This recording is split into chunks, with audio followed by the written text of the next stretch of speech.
Welcome to the Mundus Fractura Lore Guide. This week on Lore Guide, we will take a look at a topic requested in a comment from one of our game sessions that wanted to know more about any roving gangs, warlords, and powerful secret societies on Mundus. Your wish is our command. Let's have a first look at what I like to call Mundus Malevolent. Let me quickly preface this episode. Firstly, I will not be reviewing any of the quote-unquote known evils of the world. This will be a whole new procession of the despiteful. Secondly, it should be noted that along with the few highlighted malevolent individuals and organizations which will follow, of which this is only a small sample thereof, there are a far greater and countless number of benevolent goodly peoples, entities, and organizations which are constantly striving to better the world. So if the lore guide that follows gets you down, fear not, evil does not run unchecked. But enough of that bit of boring banality, let's get into the good stuff, starting with some of the malevolent individuals of the planet. Ovinur, presently active as of 10 and 76 of the common time in the grand city of Residuum. As a first impression, this elven scion would seem not more than a high-class huckster, a business-grade conman. But Ovinur is much more. His business ventures and cooked dealings are but finance and front for his true passions of correcting the history books regarding the discovery of the psionic tide, and maybe some light T.T.R.P.G genocide on the side. Ovinur claims to be of direct descent from the first elven scion, and wishes to erase the lies of the T.T.R.P.G peoples from the history books. Tinky Dubois, presently active in the region south of Kalikar. This cutthroat wand-slinging halfling woman is the scourge of all who attempt to pass goods or money through the north of Sletur. She's widely known as the One Halfling Gang and the Wand-Wielding Wraith. Tinky is as much known for her daring solo heists as is for being a femme fatale in the most literal way, with the head count of her ex-lovers being well into the 30s. There are many sizable, dead or alive, bounties for Tinky across the central Western Vale. J.J. Corden, otherwise known as the Fatal Ferryman. This shape-shifting individual is of indeterminate gender, sex, species, and age.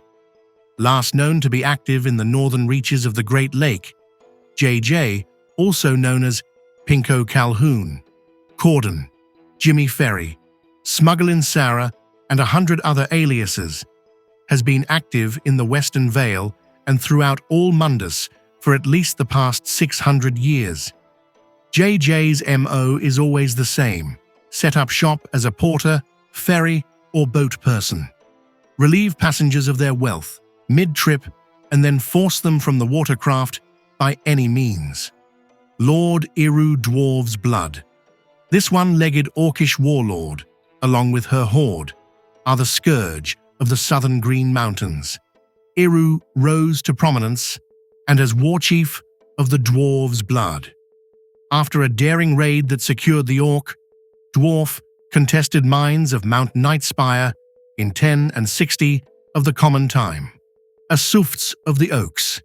This quarry stands as an anomaly of the race, a savage warlord and leader of the mixed species of the Rise Escarpment.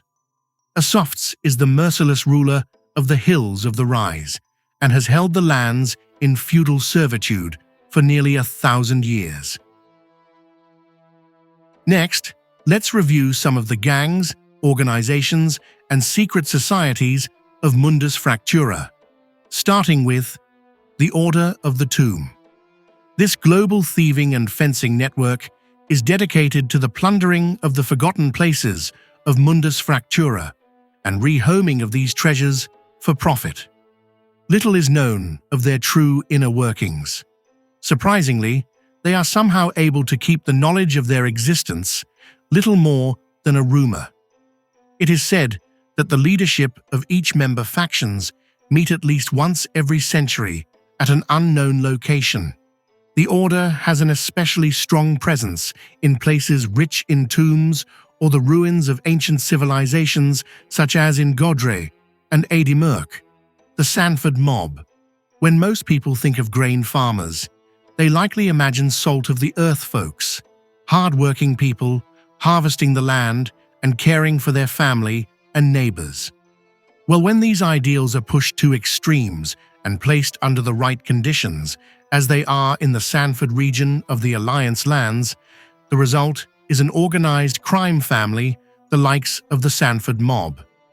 This syndicate of protection and corruption rivals the power and influence of the region's lawful government, influencing and shaping all aspects of the city of Sanford, the surrounding towns and farms. The Pure. Though the ascetic nation is on the borderline for being placed on this list, it is still a governed nation that at least pays lip service to the unspoken rules of international diplomacy. The Pure, however, is a Western Veil-wide terrorist organization which has broken off from the natural nation. These independently acting, yet loosely affiliated terrorist cells feel that the nation isn't doing enough to curb the vile tide and weave. The Pure strike the wide veil, and even the ascetic lands themselves in ways the governance of the nation would never dare, including such atrocious acts as public bombings, spreading plague, and drawing powerful creatures towards major centers. The hallowed deep, in the depths of infras, gnawing at the pillars of the world, the hallowed deep do mine.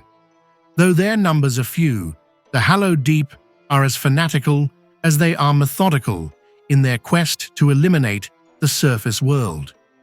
This secret sect of deep dwarves, long forgotten to the surface-dwelling world, plots the careful undermining of the overworld of Mundus Fractura.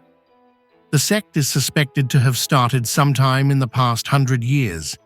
It is said that they have already reclaimed a few small surface settlements and prominent temples of the North Continental Coast to the Black of Infras. Though these are simply rumbles and rumor, it is distressing enough that we should not forget the name, the Hallowed Deep. The Coins. Though not a true given name of any one group, the Coin is a global title bestowed upon two feuding secret societies of scions and magic users. One, Dowdy Galdra, a group of scions who hunt and collect secret bounties on magic users. The second, a group of magic users that hunt scions for bounties, known as Psionic Harvest.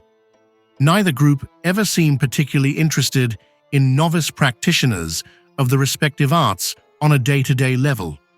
However high-caliber or high-profile practitioners should be watchful.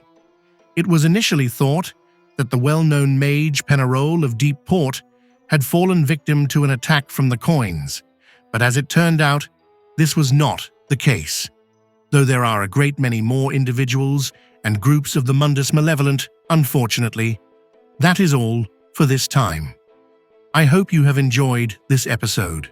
Stay tuned for future lore guides, and thank you for listening. Goodbye for now.